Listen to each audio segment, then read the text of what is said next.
Mga ka-business, baka samantalahin ko itong pagkakataon na to.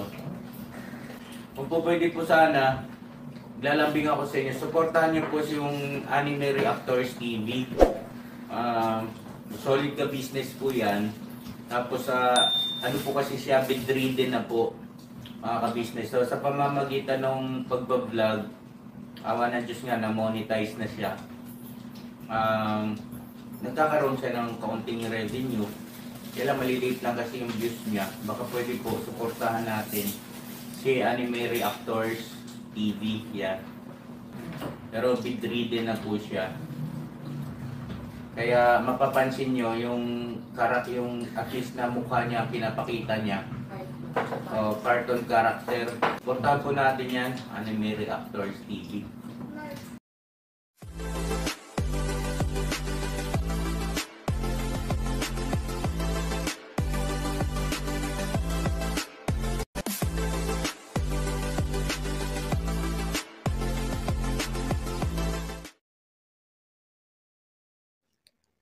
Hello guys, mapagpalang araw po sa ating lahat.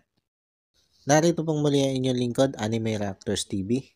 At sa mga hindi pa po nakaka-subscribe dyan sa aking munting channel, ay baka pwede naman pong makipindot na po na subscribe button.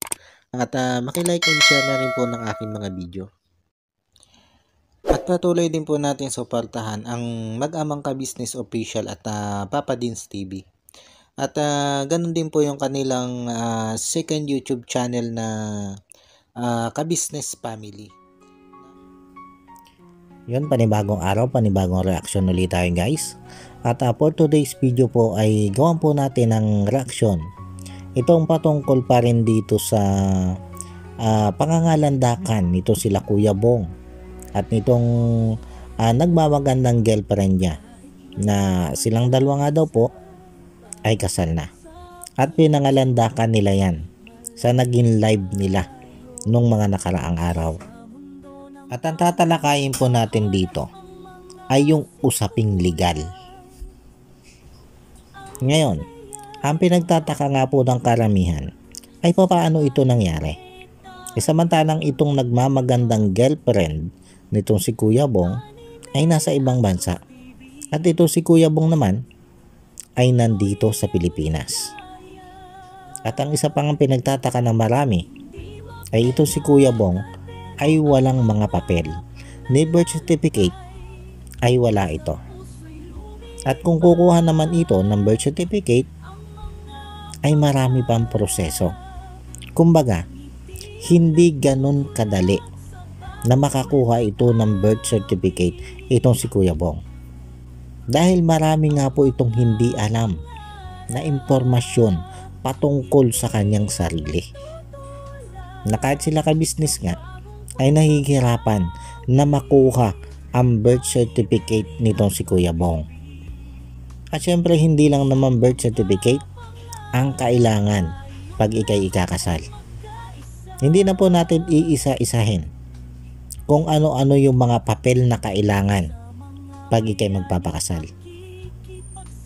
Basta malinaw dito ay ang mga papel na yon ay wala si Kuya Bong. At kung aasikasuhin yon ay hindi yun maaasikaso ng ganun kabilis. Pwera na lang kung sila ay magpapagawa ng peking papel. Ngayon, ang pagpapagawa ng isang peking papel at gagamitin mo patulad dito sa pagpapakasal ay may kaakibat pa rin pong kaso yan. Falsificate document ang tawag sa kaso dyan. At kung ikay ikinasal gamit ang peking papel, automatic yun. Hindi valid ang kasal nyo. Tapos ito pa nga, bukod nga dyan sa mga papel na wala si Kuya Bong, ay nasa ibang bansa pa nga itong nagmamagandang girlfriend ni Kuya Bong. At itong si Kuya Bong nga ay nandito sa Pilipinas. Ang sabi nitong si ate girl ay nag-yes ay doon na nga daw sila virtual.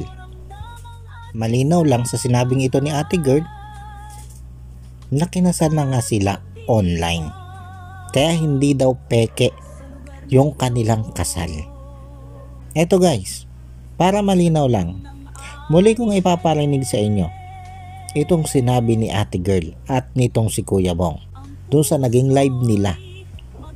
Para naman hindi sabihin ng mga supporters nito si Ate Girl at ni Kuya Bong, nagawa-gawa ko lang ang mga sinasabi ko. Ito, muli po niyong pakinggan ang sinabi nitong si Ate Girl at ni Kuya Bong. Mahal ko, abe, Eki daw ang kasal natin. Kailan niya yata ebidensya eh. Hindi po, Peke, kami po ay kasal na ni Bong. Nag-yes, I do na kami, virtual. Yun. Malinaw po dyan na ipinangangalanda kanila na hindi po peke yung kanilang naging kasal. Kasal na nga daw po sila dahil nag-yes, I do na daw sila virtual. At ito po ay ginagawa lang ng mga nagpapa-online wedding. Ang online wedding guys ay marami na tayong napapanood na ganyan. Mga nagpapa-online wedding. Dahil nga sa sila ay LDR, kaya ang ginagawa nila ay nagpapa-online wedding sila. Pero ito guys, legal nga ba ang online wedding? O pinahihintulutan nga ba yan ng ating batas dito sa Pilipinas? Ang sagot ay hindi po. Bagamat may nagsusulong na sa Kongreso na gawing legal itong online wedding, pero hindi pa po ito ipinapasa. Hindi pa po ito isinasa batas. Ibig sabihin, hanggang sa ngayon ay ang online wedding ay illegal pa rin po o hindi legal. At ang sino man na magsasagawa ng online wedding o magpapakasal online ay may kaakibat pong kaso yan. Para mas maging malinaw po sa inyo itong tinatalakay ko, may isa po ako ditong clip video mula kay Attorney Nikki De La Vega. At ang tinalakay niya dito ay yung patungkol dyan sa online wedding na yan. Pero bago ko po ito i-play, ay gusto ko lang pong humingi ng respeto dito kay Attorney Nikki De La Vega. Attorney, sana po kung makaabot man sa inyo na ginamit ko itong inyong clip video dito sa aking reaction video, ay humihingi po ako ng dispensa. Gusto ko lang po na ilinaw doon sa mga nanonood sa akin, doon sa mga tao na nagtatanong kung ito nga bang online wedding ay legal dito sa Pilipinas at kung ano-ano nga ba ang kaakibat nitong parusa kung sakasakali na ang mga kababayan natin ay gawin ang ganitong uri ng pagpapakasal. Kaya muli po, Attorney Nikki De La Vega, humihingi po ako ng paumanhin sa inyo kung ginamit ko po yung clip video nyo sa aking reaction video. Eto guys, pakinggan natin yung sinabi dito nitong si Attorney Nikki De La Vega patungkol nga po dito sa online kasalan na maaaring ito yung ginawa nitong si Kuya Bong at ni Ate Girl, unang kanyang nagmamagandang girlfriend. Eto guys, sabay-sabay nating pakinggan ang sinabi dito ni Attorney De La Vega. Gusto ko lang po sanang tanungin, kasal po sa TV, may valid po ba yun? Kasi po yung kinakasama ko po ngayon, kasal daw po sila sa TV lang po. Wala po sa harapan mismo, kundi sa TV lang. Valid po ba yun? Eto guys, ito yung naging tanong dito kay Attorney Nikki De La Vega ng isa niyang viewers. At nung napanood ko ito agad yung naisip ko, itong ginawa na pagpapakasal nitong si Kuya Bong at ng kanya nagmamagandang girlfriend. Na malaki ang posibilidad na sa online sila ikinasal. Dahil yung sabi ni ate girl na nag-yes I do na sila virtual. Eto guys, tuloy lang natin. Shani, so siguro tinatanong mo yung online wedding. Nauuso ngayon kasi napapanood natin, di ba, may iba kinakasal online o kaya nasa Zoom. So napapakasal ng ganyan. Ang malaking tanong, legal ba yan? At pwede bang ikasal online? Valid ba? Nako Shani, hindi valid ang online wedding. Okay? Ganito yan. Explain ko sa inyo. Meron tayong family code. No? Meron tayong tinatawag na essential and formal requisites ng marriage. Nasa Article 2 and Article 3 ng family code. Ano bang essential and formal requisites? Consent, freely given, legal capacity, dapat 18 years old, pataas, at babaeng lalaki yon. Also, merong authority of the solemnizing officer. Dapat hindi pwedeng sino lang magkasal sa'yo. Tapos, marriage license, unless exempted ka, pero marriage license kailangan yon. At marriage ceremony. Okay, marriage ceremony. Ano ba itong marriage ceremony na to? Meron tayo sa Article 6 ng Family Code. Sabi niya, wala naman talaga prescribed form na ito ang script. Pero, merong mandatory na basic, which is what? That the contracting parties, the man and the woman, must appear personally before the solemnizing officer. Yung pare, di ba? They must appear in person, personally, and they must declare in the presence of not less than 2 witnesses that they take each other as husband and wife. So, ano bang magic word doon? Personally. So, dapat personal sila, nag-a-appear sila sa harap ng pare, at andun din yung dalawang witness. Pag hindi mo ginawa yan, halimbawa yung nag-zoom o online wedding kayo, nandito ako, naka-online, tapos yung papangasawa ko, nandun sa online din, tapos yung pare online, hindi po valid yun. No, hindi po valid ang ganung kasal. Magiging void po yun. Ngayon, ang ano dyan, siguro baka ibang napapanood natin, pwede yung halimbawa, ako, asawa ko, tapos yung pare at dalawang witness, magkasama kami sa isang lugar na in person. Tapos yung iba, yung mga guests, nanonood lang. Okay yun.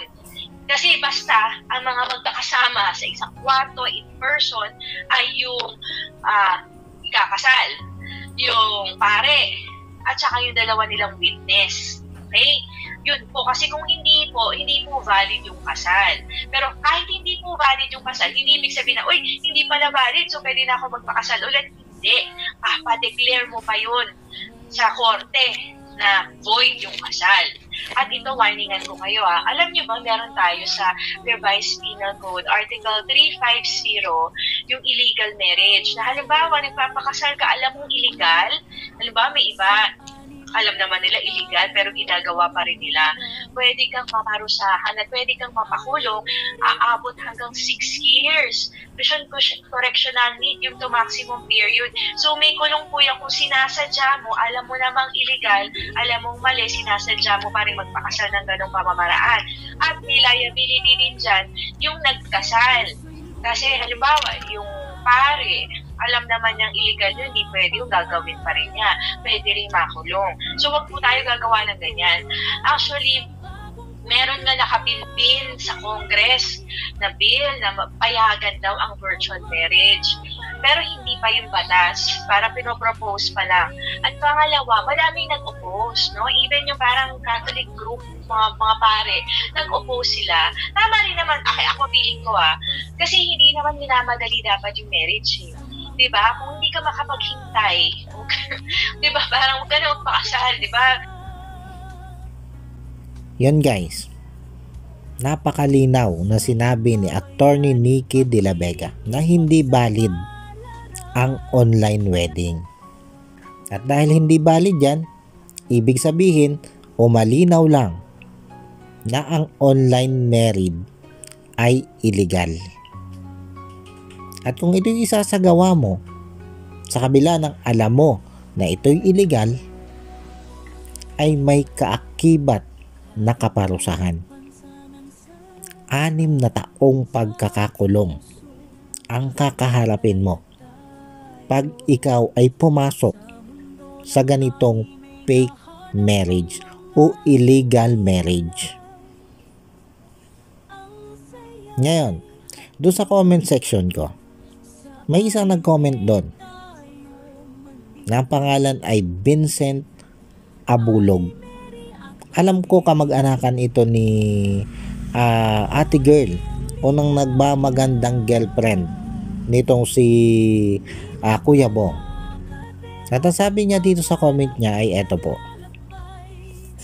Sabi niya, kayo dyan ang hindi totoong magsalita. Ha ha ha ha. Hindi nyo alam ang lahat-lahat. Ha ha ha ha. Sir Vincent, mukhang kayo po ang hindi nakakaalam ng lahat-lahat. Ito na po. Napakalinaw na po ng tinalakay ni Attorney Nicky de la Vega na hindi ka pwedeng magpakasal o hindi valid ang magiging kasal mo kung hindi kayo magkasama ng mapapangasawa mo sa iisang lugar. Ang ibig sabihin lang ay hindi valid ang online wedding. Hindi valid ang mga kasal online. Ngayon, paano po nakapagpakasal itong kamag-anak nyo na si ate girl dito kay Kuya Bong? Samantalang itong kamag-anak nyo na si ate girl ay naroon sa ibang bansa. Habang itong si Kuya Bong naman ay nandito sa Pilipinas. Malinaw naman po doon sa sinabi ni attorney na magiging legal lang ang inyong kasal kung ikinasal kayo na magkakaharap. Magkasama kayo na mapapangasawa mo, kaharap nyo ang pare at ang 2 witness. At hindi pwede yung ang isa ay nandito sa Pilipinas at yung isa ay nasa malayo. Hindi pwede may ikasal ang ganon. At kung yun ang ginawa nito si ate girl at ni Kuya Bong na pagpapakasal, malinaw lang po na illegal wedding po yun. At hindi po yun pinapayagan sa batas ng Pilipinas. At kung may isang concerned citizen na maghahabol dito sa sinasabi nito si ate girl na sila nagpakasal na nito si Kuya Bong at mapatunayan ng nagsampa ng kaso na concerned citizen na yung naganap na kasalan ay online o illegal wedding, aba, ay may kalalagyan po itong si ate girl at maging yung nagkasal sa kanila. Dawit po yun. Dahil alam naman niya na hindi pa legal dito sa Pilipinas ang ganong kasal. Ay bakit nila ipipilit? Ibig sabihin po, malinaw lang na nilabag nila yung batas. Kaya dyan sa pinangalandakan po ni ate girl at ni Kuya Bong na sila'y kasal na, kung totoo yan, sinasabi nilang yan, aba, ngayon pa lang ay magsimula na kayong magdasal. Ipagdasal nyo na walang isang tao na nagmamahal kay Kuya Bong na makaisip na idemanda kayo. Dahil maaaring sa puntong ito ay si Kuya Bong yung biktima dito. Dahil maaaring ang alam ni Kuya Bong ay yung naganap na kasalan sa kanila ng kanyang nagmamagandang girlfriend ay legal. Hindi niya alam o wala siyang kaalam-alam na yun ay isang illegal wedding at hindi valid yung kanilang naging kasal.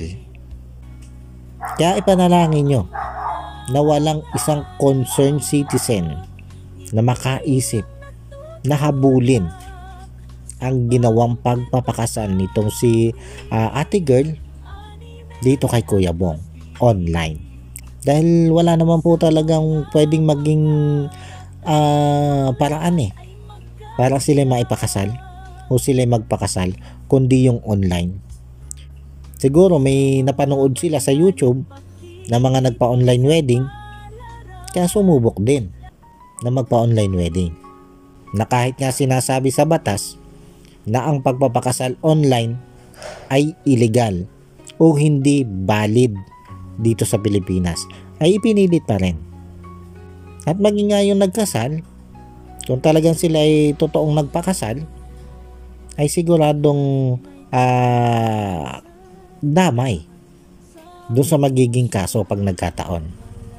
Kaya nga, sabi ko po, ipanalangin nyo na lang na walang maghabol patungkol dito sa ipinangalandakan nito si ate girl at ni Kuya Bong na sila'y kasal na virtual. Ibig sabihin po nun, kasal sila online. Yun, paano po? Sana po ay naging malinaw sa lahat yung patungkol dito sa online wedding na ito. At kung totoo man na itong si ate girl at si Kuya Bong ay nagpakasal online, ay wag na lang pong gayanin ng iba. Dahil malinaw po doon sa sinabi ni Attorney Nikki De La Vega na ang online wedding ay hindi pa ina-allowed dito sa ating bansa o hindi pa yan pinapayagan ng ating batas. At ang ibig sabihin nun, ang online wedding ay illegal wedding dito sa Pilipinas. Kaya wag nyo na pong subukan na magpa-online wedding. Una, masasayang lang po yung pera nyo. Ay hindi naman valid yung kasal nyo. At siguro hindi din ganun ka mura yung mga inaalok na mga nag-o-online wedding na yan. Kaya wag nyo na pong subukan. Dahil bukod sa magagastusan lang kayo, ay baka malagay pa po kayo sa alanganin. Paano guys, hanggang dito na lang muna ulit po. At sana po yung nagustuhan nyo itong aking reaction video na ito. At maraming salamat po sa patuloy pong sumusuporta at nanonood sa aking mga ina-upload na video.